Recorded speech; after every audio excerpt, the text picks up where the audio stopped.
Welcome to घूमेगा India. आज बात करेंगे बहुत ही खूबसूरत हिल स्टेशन लद्दाख की। दोस्तों, आज मैं आपको इस वीडियो में लद्दाख के बारे में डिटेल में बताने वाला हूँ। अगर आप बाइक से लद्दाख टूर करना चाहते हैं तो पूरी जानकारी इस वीडियो में आपको दी जाएगी। किस रूट से आपको जाना चाहिए, कौन सी बाइक आप ले जा सकते हैं, पेट्रोल का खर्चा कितना होने वाला है, परमिट कैसे बनेगा, वहाँ पर रुकने के लिए कैसे इंतज़ाम है, होटल, होम स्टे या टेंट है, कितना खर्चा उसमें होने वाला है, खाने पीने का कैसा इंतज़ाम है, वहाँ पर कितना खर्चा होने वाला है, इसके अलावा साथ में क्या क्या लेकर जाना चाहिए वो भी इस वीडियो में मैं आपको बताऊंगा। और कितने दिन का प्लान बनाना चाहिए, कितने दिन का टूर रहने वाला है वो भी कवर किया जाएगा। A to Z जानकारी लद्दाख बाइक टूर की इस वीडियो में आपको दी जाएगी। वीडियो को पूरा देख लीजिए, आपके सारे सवालों के जवाब इस वीडियो में मिल जाएंगे। दोस्तों, वीडियो शुरू करने से पहले एक रिक्वेस्ट करना चाहूँगा, अगर वीडियो अच्छी लगे तो एक लाइक करना, कमेंट करना, ना अच्छी लगे तो डिसलाइक कर देना। देखिए, लद्दाख बाइक टूर प्लान करने से पहले हमें काफ़ी सारी चीज़ें सोच कर चलनी पड़ती है। सबसे पहले हमें सोचना होता है कि हम किस रूट से जाने वाले हैं। लद्दाख जाने के लिए अलग अलग रूट हैं, मैं आपको बताने वाला हूँ। एक रूट है कि अगर आप दिल्ली से जा रहे हैं तो आप दिल्ली से जम्मू, श्रीनगर, कारगिल होते हुए ले पहुंच जाएं और वापस भी उसी रास्ते से आ जाएं। एक रूट है कि आप दिल्ली से चंडीगढ़, मनाली, केलोंग होते हुए ले पहुंच जाएं और वापस भी उसी रास्ते से आ जाएं। और एक होता है सर्किट रूट, ये आप दिल्ली से जम्मू, श्रीनगर, कारगिल होते हुए ले जाइए और वापस आते वक्त आप मनाली होते हुए वापस आ जाइए। तो ये पूरा सर्किट होता है। मोस्टली मोटो व्लॉगर इसी सर्किट को पूरा करते हैं। इस पूरे सर्किट को करने में आपकी बाइक चलेगी करीब 3100 से 3400 किलोमीटर। बट अगर आप सिर्फ मनाली वाले रूट से जाते हैं और उसी से वापस आ जाते हैं तो आपकी बाइक 3000 किलोमीटर के अंदर ही चलने वाली है। तो सबसे पहले आपको अपना रोड मैप तैयार करना है कि आपको कौन सा रूट चूज करना है। बात आती है पेट्रोल की, कितना पेट्रोल खर्च होने वाला है, कितना पैसा पेट्रोल में लगने वाला है। तो ये डिपेंड करता है कि आप कौन सी बाइक लेकर जाते हैं। बाइक वहाँ पर आप 100 सीसी की भी लेकर जा सकते हैं और 1000 सीसी की भी लेकर जा सकते हैं। जो बाइक आपके पास है बस वो फिट होनी चाहिए और पूरी तरह से वेल सर्विस्ड होनी चाहिए, आप उसे ले जा सकते हैं।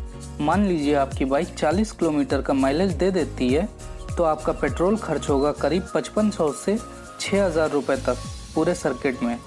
और अगर आप एक ही रूट से जाते हैं और उसी से वापस आ जाते हैं तो शायद 5000 रुपये के अंदर में ही आपका काम बन जाए। और मनाली से ले हाईवे पर पेट्रोल पंप नहीं है, तो ऐसे में आपको कुछ रिजर्व पेट्रोल अपने साथ लेकर जाना पड़ेगा किसी जेरिकैन में। अगर आप 100 सीसी की बाइक लेकर जाते हैं तो आपको जेरिकैन ले जाने की वैसे ज़रूरत नहीं पड़ेगी, बट फिर भी आप 5 लीटर एक्स्ट्रा पेट्रोल लेकर चले जाइए। बट अगर आप 300 सीसी या उससे ज़्यादा सीसी की बाइक लेकर जाते हैं या 150 सीसी की भी बाइक लेकर जाते हैं तो आपको जेरिकैन ले जाना ही पड़ेगा तथा उसमें पेट्रोल एक्स्ट्रा ले जाना ही पड़ेगा, क्योंकि पूरे हाईवे पर कोई पेट्रोल पंप आपको नहीं मिलने वाला है। तो आपको ज़रूरत पड़ेगी पेट्रोल की, तो 10 लीटर कम से कम पेट्रोल साथ लेकर जा सकते हैं। बात करते हैं कि कितने दिन के लिए टूर प्लान किया जाए। देखिए, लद्दाख का टूर अगर बना रहे हैं बाइक से तो कम 12 से 15 दिन का टूर आपका बनने वाला है। तो 12 से 15 दिन का पूरा टाइम लेकर जाइए और हो सके तो अगर आप 12 दिन का प्रोग्राम बनाते हैं तो आप 14 या 15 दिन का टाइम रखिए अपने पास, क्योंकि कभी कभी वेदर प्रॉब्लम ऐसी हो जाती है कि 1 या 2 दिन एक्स्ट्रा लग सकता है। सेफ्टी गियर्स, राइडिंग गियर्स ले जाना बहुत ज़रूरी है। अगर आप बाइक से जा रहे हैं तो आप अपना राइडिंग गियर्स ज़रूर रखिएगा। जनरली जो नी गार्ड है, एल्बो गार्ड है, वो 1500 से 2000 तक का आ जाता है, उसे आप ज़रूर लेकर जाइए। राइडिंग जैकेट या राइडिंग पैंट आपके पास नहीं है तो कोई बात नहीं, बट नी गार्ड और एल्बो गार्ड ज़रूर लेकर जाइएगा। हाथों के लिए ग्लव्स भी ज़रूरी है, हो सके तो 2 तरह के ग्लव्स रख लीजिए, विंटर के लिए अलग और गर्मी के लिए अलग, क्योंकि प्लेन में जब आप चलेंगे तो आपको गर्मी भी लगेगी, तो आप नॉर्मल ग्लव्स यूज़ कर सकते हैं। बट लद्दाख में जाने के बाद आपको गर्म ग्लव्स की ज़रूरत पड़ने वाली है। हेलमेट एक अच्छी क्वालिटी का ज़रूरी है और इसके अलावा और क्या क्या साथ लेकर जा सकते हैं मैं आपको बता देता हूँ। आप बाइक की पूरी प्रॉपर कंप्लीट टूल किट साथ ज़रूर लेकर जाएं। इसके अलावा ट्यूबलेस टायर अगर बाइक के हैं तो पंक्चर किट भी ज़रूरी है। हो सके तो बाइक वो ही लेकर जाएं जिसके टायर ट्यूबलेस हैं। और बाइक की 1 या 2 चेन लॉक भी साथ ज़रूर रख सकते हैं, क्योंकि अगर वहाँ पर आपकी चेन में कोई प्रॉब्लम हुई तो आप इजीली उसको चेंज कर पाएंगे, क्योंकि वहाँ पर आसपास मैकेनिक की शॉप इजीली अवेलेबल नहीं होती है। स्पार्क प्लग भी साथ रख सकते हैं बाइक के लिए, और बाइक की चेन का ल्यूब्रिकेंट भी ज़रूर साथ लेकर जाएं। हो सके तो एक्सीलेटर वायर भी साथ में कैरी कर सकते हैं। इंजन ऑयल का स्मॉल पैक ज़रूर लेकर जाएं। कभी कभी बाइक में इंजन ऑयल कम हो जाता है तो आप उसको यूज़ कर सकते हैं। एक अच्छा सा वाटरप्रूफ बैग लेकर जाएं। ज़्यादा कपड़े ले जाने की आपको ज़रूरत नहीं है। इसके अलावा कुछ गर्म कपड़े साथ में ज़रूर रखिए। अगर आप किसी भी मौसम में जा रहे हैं आपको गर्म कपड़े लेकर जाने ही पड़ेंगे। रेनकोट है तो रेनकोट भी ज़रूर लेकर जाइए, क्योंकि बाइक चलाते वक्त आपको बारिश का सामना करना पड़ सकता है। इसके अलावा पावर बैंक साथ में लेकर जाइए, और एक पोस्टपेड सिम ज़रूर ले लीजिए, क्योंकि वहाँ पर प्रीपेड सिम काम नहीं करता। पोस्टपेड सिम भी एयरटेल या BSNL का लेकर जाइए। मैं रिकमेंड करूँगा BSNL का लेकर जाइए, क्योंकि कभी कभी एयरटेल का नेटवर्क भी वहाँ पर नहीं आते हैं, लेकिन BSNL पोस्टपेड ऑलवेज वहाँ काम करता रहता है। एक सिंपल फ़ोन कीपैड वाला लेकर जाइए, जिसमें पोस्टपेड सिम आप रख सकते हैं, और उसको फुली चार्ज कर लीजिए, क्योंकि कभी कभी स्मार्टफोन की बैटरी लो हो जाती है तो वो काम नहीं करते हैं। लेकिन कीपैड फ़ोन आपके पास रहेगा तो आप अपनी फैमिली से हमेशा कनेक्शन बनाए रखेंगे। मोबाइल चार्जर, दूसरी मोबाइल से रिलेटेड एसेसरीज, अगर आप व्लॉगर हैं तो आप कैमरा वगैरह सारी चीज़ें साथ ज़रूर लेकर जाइए। चलिए, ये तो हो गई सारी प्रिपरेशन से संबंधित बातें। बात करते हैं अब परमिट की।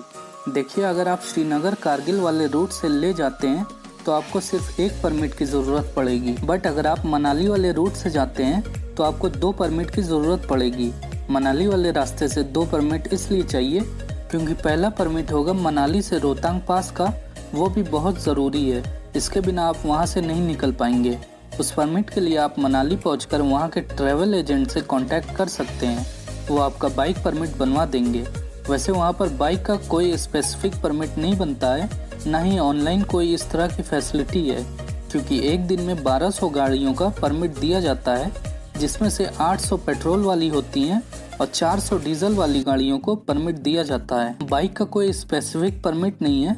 बाइक का अगर आपको परमिट लेना है तो आपको बियॉन्ड रोहतांग पास ही परमिट मिल पाएगा। उसमें आपको रोहतांग पास से निकलने के बाद आगे किसी शहर की या केलोंग की या जहाँ भी आप स्टे करना चाहते हैं वहाँ के किसी होटल की बुकिंग स्लिप या ऑनलाइन बुकिंग मैसेज आपको दिखाना पड़ेगा कि आपका होटल वहाँ बुक है, आप वहाँ जाना चाहते हैं, इसलिए आपको रोहतांग पास से बाइक लेकर निकलना है, तो उसके लिए आपका परमिट बन सकता है। अगर आप सोचते हैं कि एक दिन में रोहतांग पास बाइक से वापस आ जाएं, तो परमिट नहीं बन पाएगा। आपको उसके आगे स्टे करना है, उसका कुछ प्रूफ देना पड़ेगा, तभी आपका परमिट बन पाएगा। इसीलिए मोस्टली व्लॉगर श्रीनगर कारगिल होते हुए ले जाते हैं। अब ले पहुंचने के बाद दूसरे परमिट की ज़रूरत पड़ती है, तो दूसरा परमिट ले में मिलेगा। उसके लिए आप ऑनलाइन भी अप्लाई कर सकते हैं, जिसकी वेबसाइट आप डिस्क्रिप्शन में देख सकते हैं। जो ले का परमिट होता है वो बेसिकली ले में घूमने के लिए होता है। जैसे आप पेंगोंग लेंग जा रहे हैं या फिर खारदुंगला पास जा रहे हैं या किसी भी जगह जा रहे हैं, वहाँ पर सभी जगह के लिए अलग अलग परमिट बनवाना पड़ता है। इसके लिए आप या तो ले में DC ऑफिस में जाकर कांटेक्ट कर सकते हैं, तो वहाँ से परमिट बन जाएगा। DC ऑफिस 10 बजे के आसपास खुल जाता है, या फिर आप ऑनलाइन अप्लाई कर सकते हैं।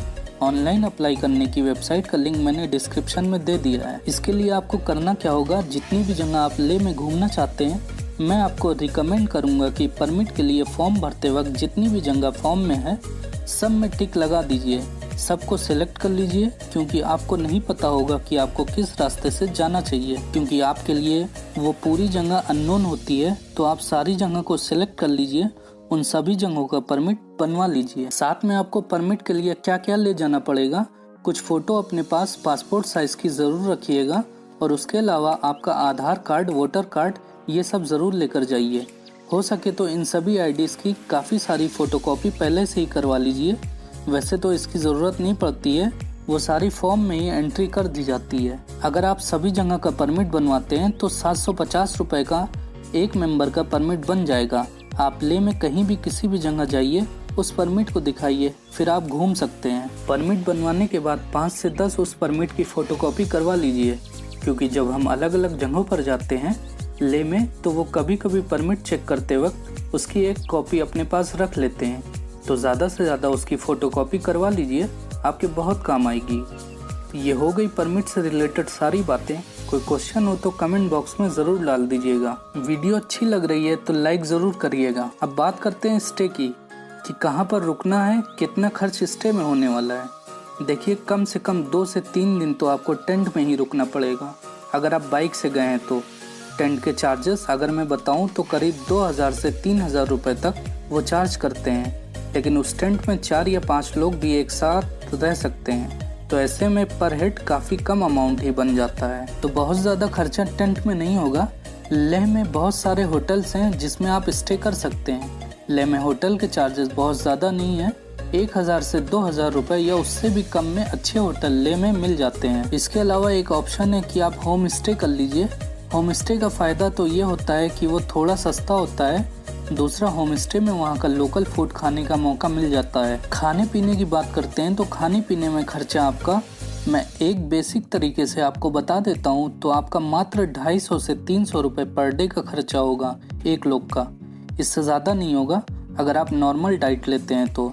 पर अगर आपको बहुत ही स्पेशल खाना खाना है तो उसके लिए तो एक्स्ट्रा पे करना ही पड़ेगा। तो ऑलमोस्ट बहुत सारी बातें मैंने इस वीडियो में कवर कर दी है, तो मैं बता देता हूँ कि ओवरऑल आपका खर्चा कितना आएगा। देखिए, अगर 12 से 15 दिन की आप ट्रिप प्लान कर रहे हैं तो पर हेड करीब अगर आप नॉर्मल बाइक लेकर जाते हैं, 100 सीसी, 150 सीसी या बुलेट तक भी ले जाते हैं, तो आपका खर्चा होगा करीब 12000 से 15000 के आसपास। लेकिन इन सब से अलग कुछ एक्स्ट्रा मनी भी आपको अपने साथ लेकर जाना पड़ेगा। आप अपना ATM कार्ड ज़रूर लेकर जाइए तथा एक्स्ट्रा कैश ज़रूर रखिए, क्योंकि ATM मशीन की उपलब्धता बहुत कम है वहाँ पर। अब बात करते हैं बेस्ट टाइम कौन सा है बाइक से लद्दाख जाने में। मई और जून का मन बहुत अच्छा माना जाता है लद्दाख घूमने का। बेसिकली मई में मनाली का रोहतांग पास फर्स्ट वीक में ओपन हो जाता है और जून में फर्स्ट वीक में लेह के लिए भी हाईवे ओपन हो जाता है। तो जून बहुत ही अच्छा मंथ माना जाता है लद्दाख ट्रिप के लिए।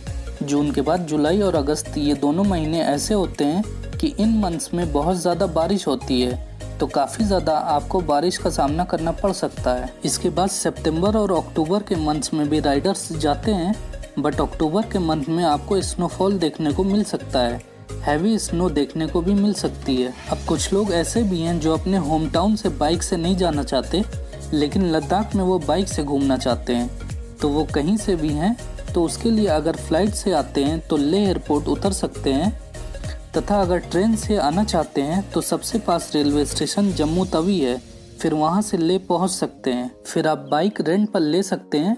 बाइक आप चंडीगढ़ से भी रेंट पर ले सकते हैं, या फिर आप ले जाकर भी बाइक रेंट पर ले सकते हैं। लेह में जो बाइक का रेंट है वो मैं आपको बताता हूँ। जो normal royal Enfield classic 350 CC bike है, उसका रेंट करीब 1400 से 1500 रुपये पर डे होता है। बाइक पूरी तरह से रेडी करके आपको देंगे, हेलमेट देंगे, सारे पेपर सब कुछ वो देंगे। बस पेट्रोल आपको अलग से डलवाना पड़ेगा। आप रॉयल एनफील्ड की हिमालयन रेंट पर लेना चाहते हैं तो करीब 2000 रुपये पर डे उसका रेंट आने वाला है। बाइक आप लेह में भी ले सकते हैं, बाइक आप रेंट पर चंडीगढ़ से भी ले सकते हैं, या दूसरे स्पॉट मनाली है वहाँ से भी आप बाइक हायर कर सकते हैं। रेट लगभग सभी जगह यही रहेगा। तो चलिए अब मैं आपको बता देता हूँ कि आप लद्दाख में कहाँ कहाँ घूम सकते हैं। वीडियो ज़्यादा लंबी ना हो इसलिए मैं आपको सिर्फ उन जगहों का नाम ही बताऊंगा जहां आप घूम सकते हैं। उस जगह की डिटेल मैं इस वीडियो में नहीं दूंगा। अगर आप कमेंट बॉक्स में कहेंगे तो मैं अलग से एक वीडियो लद्दाख की सारी टूरिस्ट प्लेसेस की डिटेल्स के साथ बना दूंगा।